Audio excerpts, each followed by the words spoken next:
আপুনি কোৱাৰ দৰে আজিৰ তাৰিখত ডিব্ৰুগড়ত দুজনকৈ অনলাইন ট্ৰেডিং প্ৰবঞ্চকক কেন্দ্ৰ কৰি ডিব্ৰুগড় উত্তাল হৈ আছে। সেই দুজন হৈছে বিশাল ফুকন আৰু ৰঞ্জিত কাকতি। যোৱা দুদিন ধৰি বিশাল ফুকনক লৈ ডিব্ৰুগড় উত্তাল হৈ আছিল, সমান্তৰালভাৱে সমগ্ৰ অসম উত্তাল হৈ আছিল। কাৰণ বিশাল ফুকনৰ যি ট্ৰেডিঙৰ যি জাল, সেই জালত আচলতে কেনেকৈ বিভিন্ন লোকে শ কোটি টকা কেনেকৈ ইয়াত বিনিয়োগ কৰি এতিয়া তেওঁলোকে দিশহাৰা হৈ পৰিছে, সেই সকলোখিনি কথা ইতিমধ্যে যোৱা দুদিন ধৰি চৰ্চা হৈ আছে।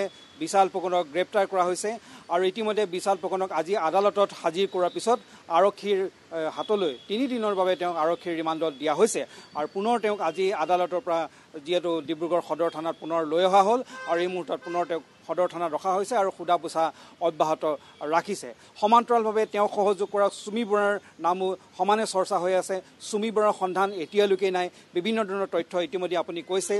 চুমি বৰাক আচলতে গুৱাহাটী কাৰ ওচৰলৈ গৈছিল, কেনেকৈ কাক লগ কৰিছিল, ইতিমধ্যে সেইখিনি কথা সমগ্ৰ কথাখিনি অসমৰ ৰাইজে আচলতে গম পাইছে।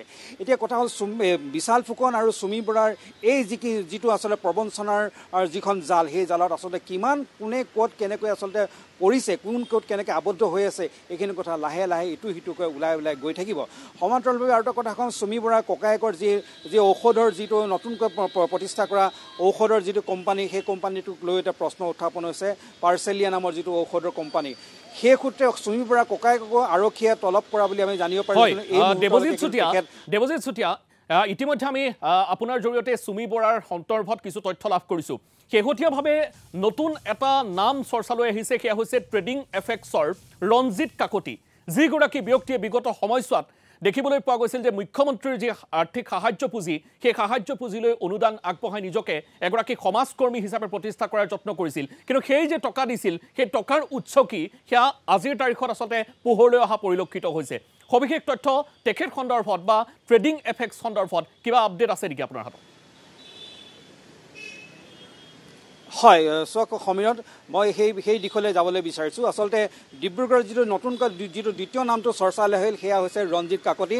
যোৱা নিশা তেখেতক ডিব্ৰুগড়ৰ যিটো জীৱন ফুকন নগৰৰ যিটো বাসগৃহ আছে, সেই বাসগৃহৰ পৰা তেখেতক আৰক্ষীয়ে আটক কৰিছে। কাৰণ তেখেতে ট্ৰেডিং এফেক্স নামৰ যিটো অনলাইন এপছ যিটো চলাই আছিল, সেই এপছতো আচলতে 1000 কোটি টকা, এতিয়া শুনামতে বিশাল ফুকনতকৈও বেছি তেখেতে হয়তো এই ট্ৰেডিং কোম্পানীটো ট্ৰেডিং এফেক্সত বিনিয়োগকাৰীৰ ধন আছিল। আৰু সকলোখিনিক লৈ এতিয়া যিহেতু ৰঞ্জিত কাকতিক যিহেতু আৰক্ষীয়ে কালি গ্ৰেপ্তাৰ কৰিলে আৰু তেখেতৰ যিটো ট্ৰেডিং এফেক্স, সেই লৈ আচলতে কিমান ধন কোনে ক'ত কেনেকৈ ইনভেষ্ট কৰিছে, সেই লৈ এটা বিভিন্ন ধৰণৰ তথ্য আহিছে। আটাইতকৈ ডাঙৰ কথা এটা কওঁ যে বিশাল ফুকনক যদিও পৰহি দিনাখন তেওঁক আটক কৰা হ'ল, কিন্তু উল্লেখনীয়ভাৱে আজিলৈকে বিশাল ফুকনৰ বিচাৰি বা বিশাল ফুকনৰ ধনৰ ক্লেইম কৰি পিনে এতিয়ালৈকে কোনেও অভিযোগ কৰা নাই। কিন্তু তাৰ বিপৰীতে কিন্তু কালি যেতিয়া ৰঞ্জিত কাকতিক গ্ৰেপ্তাৰ কৰা হ'ল, আজি দেখা পোৱা গৈছে ডিব্ৰুগড় সদৰ থানাত ভুক্তভোগীৰ ভিৰ। বিভিন্ন ঠাইৰ পৰা, অসমৰ বিভিন্ন ঠাইৰ পৰা ভুক্তভোগীসকল আহিছে। বহুতে আচলতে সংবাদ মাধ্যমৰ আগত কৈছে তেওঁলোকে কেনেকৈ এই টকাবিলাক তেওঁক দিছিল, কেনেকৈ বিনিয়োগ কৰিছিল আৰু তাৰ বিনিময়ত এতিয়া যোৱা কিছুদিন ধৰি ৰঞ্জিত কাকতিয়ে কেনেকৈ তেওঁলোকক প্ৰবঞ্চনা কৰি আছিল, তেওঁলোকৰ ধন ঘূৰাই দিয়া নাছিল, এই সকলোখিনি কথা এতিয়া লাহে লাহে পোহৰলৈ আছে। ইমান 100,000 কোটি টকাৰলৈকে বুলি হিচাপত আহিছে, সেয়া আচলতে তদন্তই ক'ব কিমান টকাৰ তেওঁ লেনা দেনা কৰিছিল।